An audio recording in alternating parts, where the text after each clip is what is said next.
Alors, avant de vous présenter la stratégie, je vais vous dire quand même un petit mot parce que ça fait quelque chose d'être élue présidente de cette belle association. Alors, tout d'abord, chers membres du conseil d'administration, je vous remercie pour votre confiance. Vous venez de voter à l'unanimité. Ça fait plaisir et ça fait chaud au cœur. À toi, Jean-Pierre, je souhaite te dire que je suis vraiment très heureuse de te succéder. J'ai la chance de reprendre une association pour laquelle tu n'as pas ménagé tes efforts et pour laquelle tu t'es battu vraiment au quotidien. Merci d'avoir stabilisé les comptes. Merci d'avoir structuré l'activité. Merci d'avoir rendu l'association beaucoup plus visible.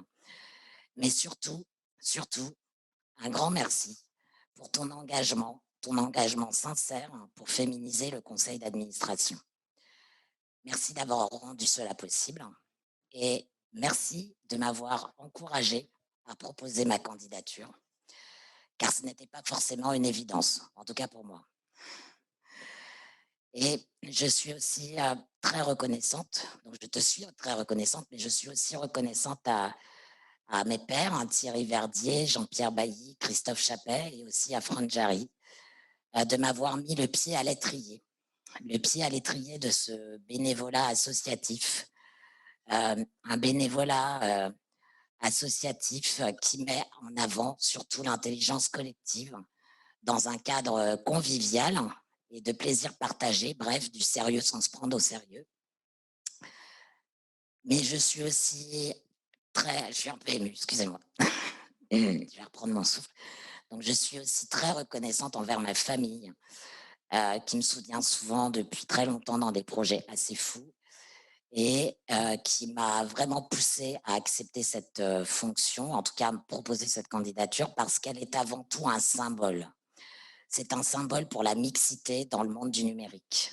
J'en ai bien conscience et j'espère pouvoir œuvrer en ce sens.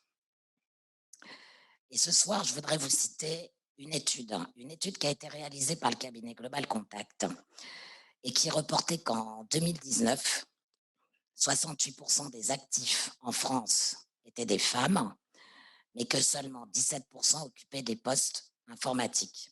Donc le secteur du numérique doit redoubler d'efforts réellement pour attirer les femmes dans ces carrières. Cette nomination, je l'espère, y contribuera très modestement sur le territoire de l'Ouest. Et ce soir, je pense aussi à cette génération de femmes pionnières au tout début du numérique. Elles étaient très nombreuses. Elles ont ouvert la voie à Margaret Hamilton, à Dorothy Dubuisson, à Eddie Lamar. Ce sont des femmes dont je vous ai parlé il y a 2 ans dans un séminaire pour une AG ADN Ouest. Et je ne pensais pas me retrouver 2 ans plus tard ici à la présidence. Et je pense aussi à ces femmes aujourd'hui minoritaires qui ont accédé à des postes à responsabilité et qui m'ont inspiré tout au long de ma carrière. Elles m'ont montré que c'était possible. Et ce soir, je pense donc à toutes ces femmes, à leur force, à leur détermination face aux difficultés qu'elles ont rencontrées, au regard pas toujours bienveillant qu'elles ont peut-être parfois supporté, qui ont été portés sur elles, dans un monde qui est réellement très masculin.